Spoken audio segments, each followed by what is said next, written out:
It took me about 3 years, all told.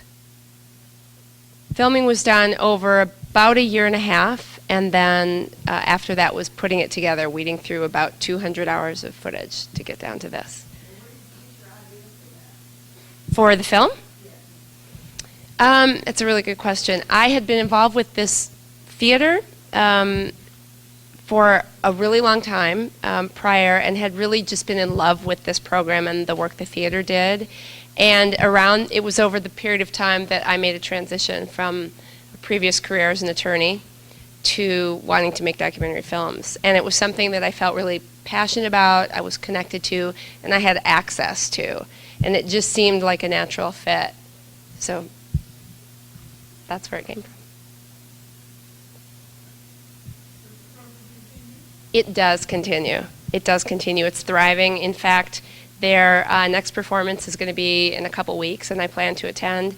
And I can share with you that Peyton Woodson, one of the leaders of the program, is actually going to be acting in the program as a mentor. He's not running the program anymore, but he has stayed deeply connected.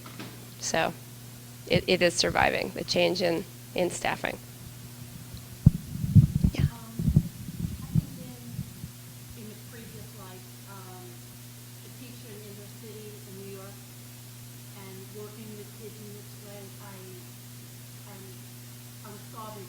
Oh. It is so important, and if you want kids or our next generation to read and write, they have got to do the writing and getting up there. And it was just phenomenal film and phenomenal looking.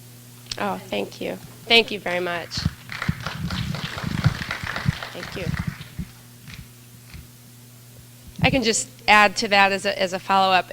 Again, the larger context that was going on at the time that I made the decision to do this film was one that has continued, but just this severe slashing of budgets, particularly in the area of arts education, other things as well. But I was very concerned with the question of is access to arts education a luxury or is it a necessity?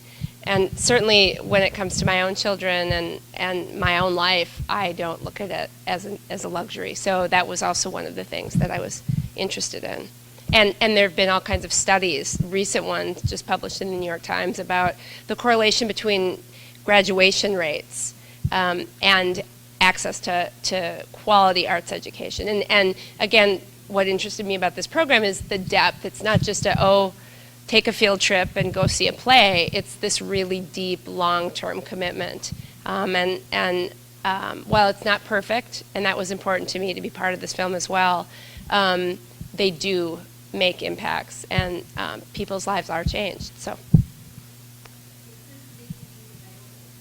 not yet, but I hope it will be soon. And there are postcards out front with the website, and you can contact me, and I'd be happy to get your information afterwards and stay in contact with you. That this is the first screening, and so there's a road ahead. So I'd be happy to stay in contact with you about that. I hope so soon.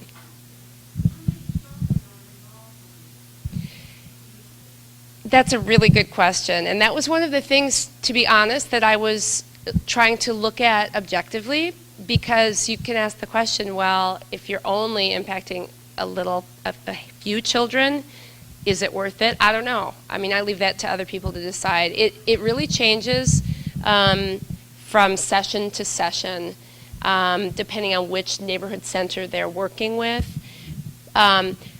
Ultimately, what happens when they do a show is they have to winnow it down.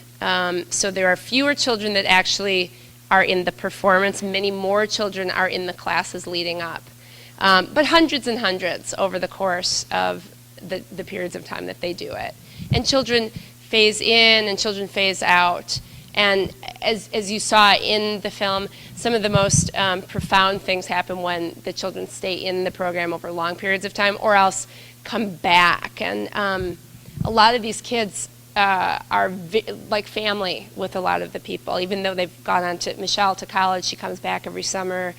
Peyton has pictures of Patrick's high school graduation on his Facebook page. It's really pretty profound and remarkable. Yes, right here. I was impressed with the honesty of this documentary. We showed some things that indicated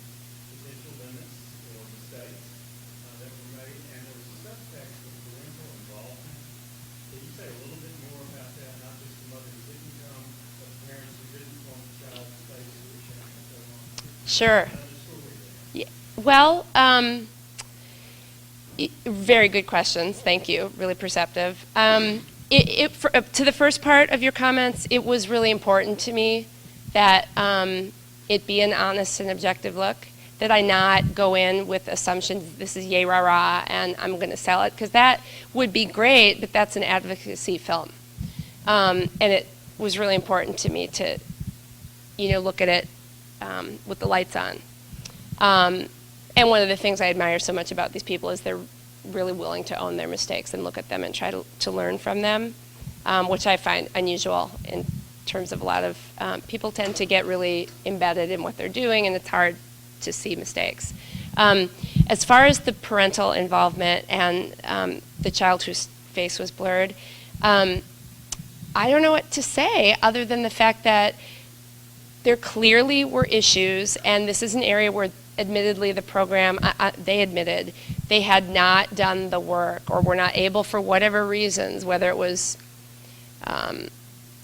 staffing limitations or cultural differences or just newness of the program with this group of people, but they did not forge the relationships up front with the family. So there was a lot of chaos involved. There were, as you saw, a couple parents who were willing not only to allow their children fully to participate, but were willing to really open up to me and give me access. Then you saw the child who was so central to the story that I felt I had to tell, but who refused to give consent. And they never would talk to me. They never would talk to the program. It was interesting to me that they allowed him to perform when they wouldn't allow the film, and I never could get any further. I tried to talk to him about what that was about, and never really got an answer. So I would have loved to have had that conversation with them. But it is interesting. I mean, the Somali population in Minneapolis is a whole another fascinating world unto itself, and it was a privilege for me to even have the little bit of access to that I did.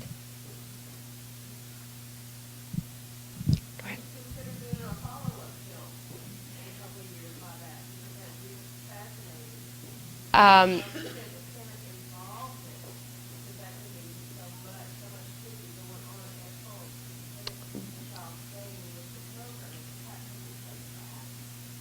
Perhaps. I mean, one of the things is the program ends for these particular children at 14. There was talk with Stacy, who then left, about the possibility of expanding the program for the next age group.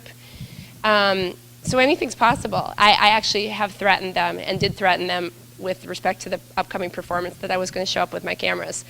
But then I told them I was kidding. So I would just come and watch and be an audience member.